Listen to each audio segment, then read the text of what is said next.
Salut, cette vidéo est la suite directe de la précédente qui parlait de la notion d'affordance en lien avec le jeu vidéo. Donc, c'est-à-dire le moyen que les game designers utilisent pour communiquer de manière non verbale des idées, que ce soit des notions de game design, de mise en scène, de narration aux joueurs. Je vais passer brièvement en revue quelques idées dont j'ai parlé dans la dernière vidéo, notamment des affordances qui commencent à faire partie du langage et de la grammaire universelle du jeu vidéo. Là, on a un exemple très parlant, les lasers. Donc c'est quelque chose qu'on retrouve dans plein de jeux, souvent des jeux d'action, mais aussi des jeux d'énigmes. Par exemple, la première image en haut à gauche, on a des lasers disposés dans l'environnement qui vont signifier que si le joueur passe au travers, ça pourrait déclencher une alarme et faire venir les ennemis qui pourraient nous traquer. Il n'y a pas d'image ici, mais le laser peut être aussi associé à une visée par rapport à l'arme que l'on possède ou en tout cas à des tirs de sniper ou des choses comme ça qui pourraient être présents sur les armes ennemies pour indiquer aux joueurs les, les, les menaces existantes qu'il faudrait éviter. Half-Life 1, et du coup on le voit ici dans l'image en haut à droite du jeu remasterisé, les designers ont associé la notion de mine murale à la notion de laser. Et dès que l'on passe dans une mine, elle va exploser. Et là, c'est typiquement à des niveaux où si on passe dans une des mines, ça fait une réaction en chaîne et c'est toute la zone qui est minée qui va exploser et c'est un game over instantané. Donc là, cette notion de laser, elle est associée à ce qu'on appelle des props, des objets interactifs qui sont donc jouants dans le gameplay, mais donc ça peut être aussi associé à des ennemis, et dans le cas de Portal 1 et 2, aux tourelles. Donc dans le 1, les tourelles étaient une menace pour le joueur et il fallait réussir à éviter leurs tirs, mais au fur et à mesure de l'histoire, on pouvait ensuite utiliser des portails afin de rediriger des boules d'énergie vers elles. Et en fait, ce laser était très pratique pour savoir où positionner des portails de téléportation afin de rediriger des tirs de boules de feu en direction de la tourelle, parce que le laser pointait exactement en face de la tourelle, et vu que les niveaux de portal sont très cubiques, ce sont des salles de test, ça permettait de, voilà, de planifier une solution possible à l'énigme qui est disposée dans un espace en 3 dimensions. Et comme le montre l'image en bas à droite, dans Portal 2, les lasers ont ensuite été utilisés aussi bien comme source de danger pour le joueur, mais aussi comme élément propre à des résolutions d'énigmes. Parmi l'autre grande convention du jeu vidéo, j'en parlais dans la vidéo précédente, c'est les tonneaux inflammables qui remontent, j'imagine, depuis les premiers FPS, donc les jeux d'action à la première personne, où la caméra est positionnée, on va dire, à la place de la vue du joueur.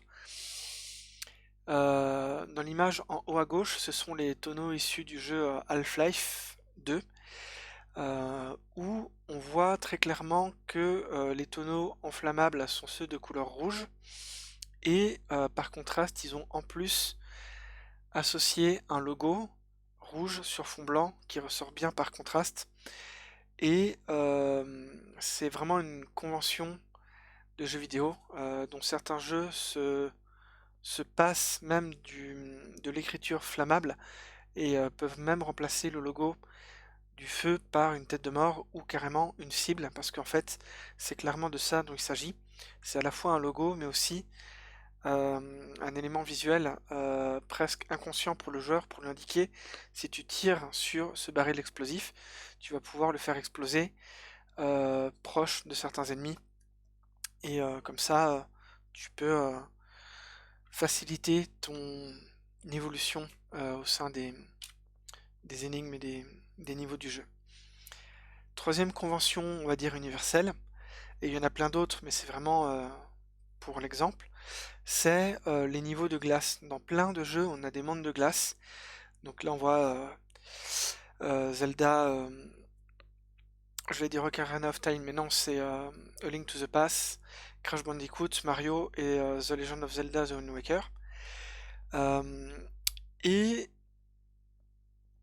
très souvent, les mondes de glace sont associés soit à des jeux d'énigmes ou à des platformers, soit en 3 dimensions, en 2D, que ce soit une vue top ou une vue frontale, mais aussi des jeux en 3 dimensions comme le jeu d'aventure Zelda Wind Waker, où si le joueur va se déplacer sur la glace, il va glisser et va avoir du mal à modifier son inertie. Et voilà, c'est souvent des niveaux qui ne sont pas dès le début du jeu, où le joueur a déjà on va dire, eu des bonnes bases dans la manipulation et le contrôle de son personnage. Et voilà une affordance visuelle qui permet de comprendre tout de suite que les sols glacés sont source de danger, ou en tout cas de non-contrôle du personnage. Parmi des affordances qui sont propres spécifiquement à certains jeux, il y en a de toutes sortes, et là je prends l'exemple de la série des Souls, en commençant avec Dark Souls 1, Dark Souls 3 et Bloodborne. Euh, c'est un jeu qui est basé sur le combat, mais aussi principalement l'exploration et la découverte du monde. C'est un jeu d'heroic fantasy médiéval, très inspiré des mondes de Tolkien. C'est un jeu japonais. Je vous conseille vraiment d'y jeter un œil parce que c'est une série de jeux qui est très riche et très intéressante. Et les images qu'on voit ici sont des images issues de certains niveaux qui sont volontairement conçus pour être des labyrinthes. Donc on a des caveaux, des marais, des villes avec des échelles et des passages secrets cachés. Donc volontairement, le but est de perdre le joueur dans des niveaux entremêlés, mais tout en indiquant des passages possibles avec des indices visuels.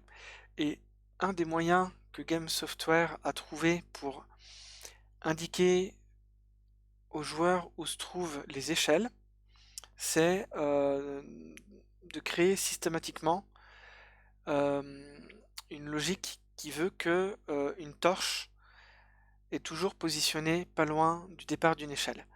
Et c'est quelque chose que le joueur ne va pas forcément remarquer parce que c'est un jeu ou une série de jeux qui a un parti pris relativement réaliste visuellement.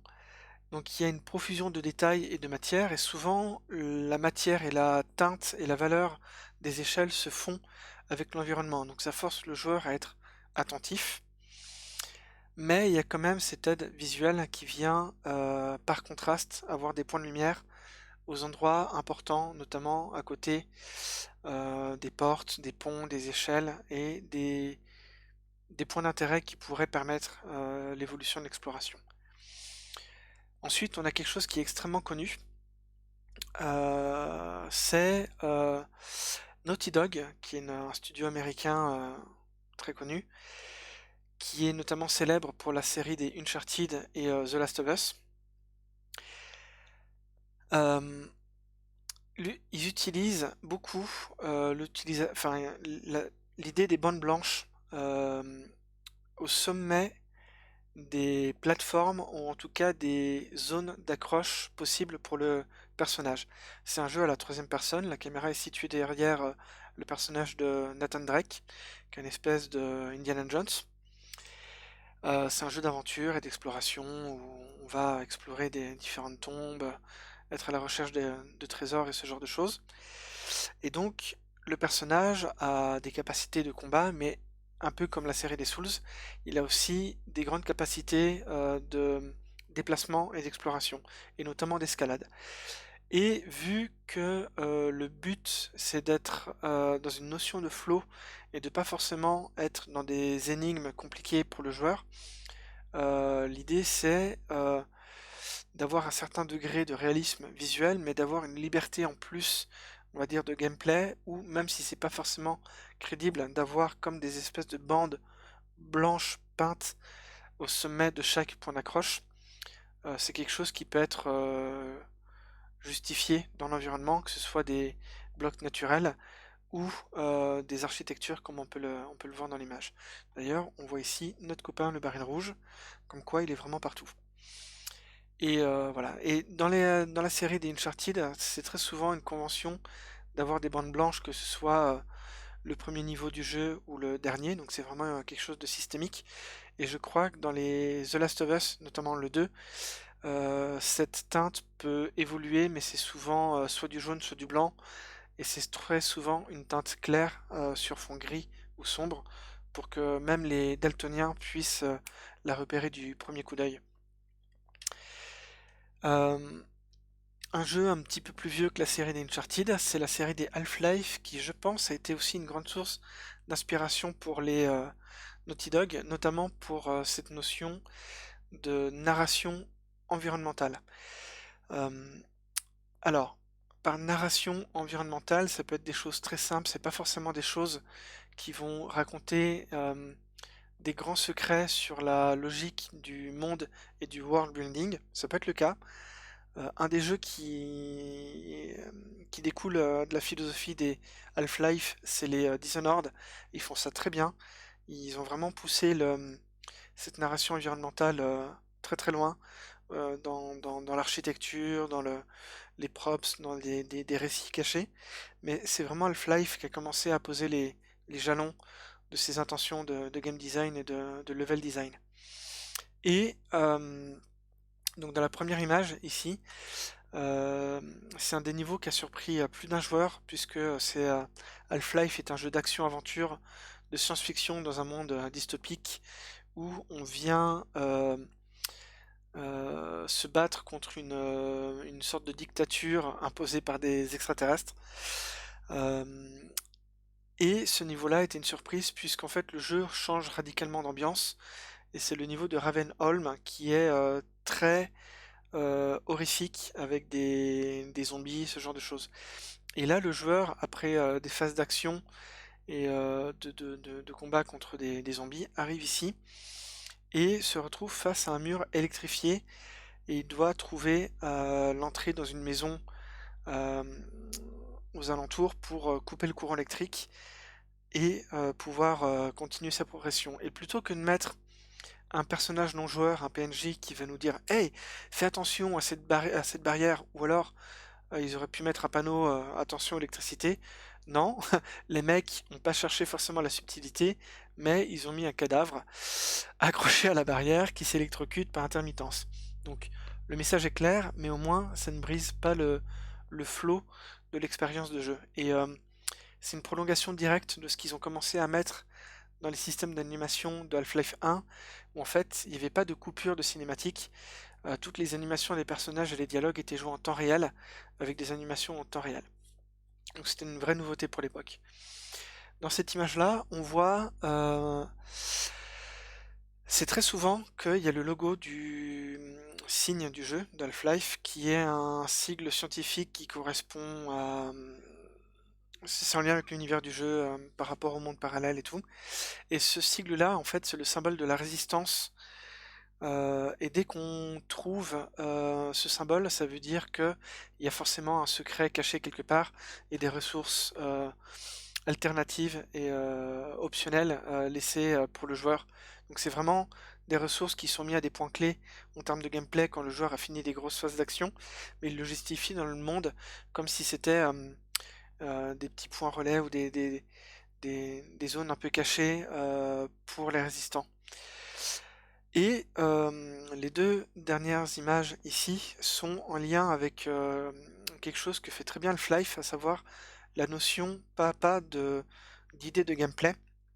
Et au milieu du jeu, on récupère le Gravity Gun. Donc Half-Life est un jeu d'action où on va très souvent tirer avec son pistolet ou sa Kalachnikov sur des ennemis, mais au milieu du jeu, vu qu'ils ont développé un moteur physique qui va gérer la gravité des différents éléments, c'est un des premiers jeux à avoir codé ça. Ils l'ont utilisé au maximum dans leur gameplay pour que ce soit pas juste un jeu d'action de tir à la première personne. Et on a un niveau où on a une session de jeu, on apprend à utiliser le Gravity Gun avec un robot qui s'appelle Dog, où il nous jette des objets, on le récupère avec le Gravity Gun et on peut le rejeter. On apprend très vite que du coup on pourra l'utiliser à notre avantage pour utiliser des éléments de l'environnement pour ensuite éjecter des projectiles directement sur les ennemis. Donc ça peut être très pratique si on est à court de munitions. Et quelques minutes plus tard, on se retrouve justement à Ravenholm, qui a une ambiance beaucoup plus glauque, voire gore. Et on arrive ici dans une pièce, une espèce de menuiserie où on a des scies circulaires. Euh, a priori, c'est assez évident qu'on puisse les récupérer avec le Gravity Gun, mais pour nous le faire comprendre, on a carrément une scie circulaire accrochée au mur avec un zombie découpé en deux pour nous indiquer que c'est très clairement utilisable comme arme. Et si on récupère cet item-là et qu'on tourne à gauche dans la pièce ici à gauche, on a une animation scriptée d'un ennemi qui sort d'une pièce et on a le réflexe de tirer et ça éjecte le projectile sur lui et du coup ça va jouer avec nos patterns et nos réflexes de joueur pour nous apprendre cette mécanique de gameplay de manière intuitive alors qu'il n'y a pas beaucoup d'ennemis et c'est pas à pas et après il y aura des challenges beaucoup plus forts avec beaucoup plus d'ennemis et peut-être moins de ressources une fois que ces notions de base auront été intégrées.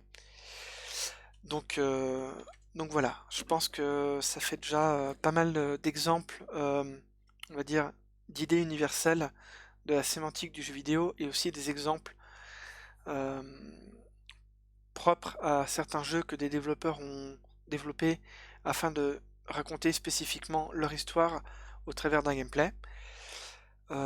Voilà, tout simplement. J'espère que vous trouverez ça intéressant et dans des prochaines vidéos,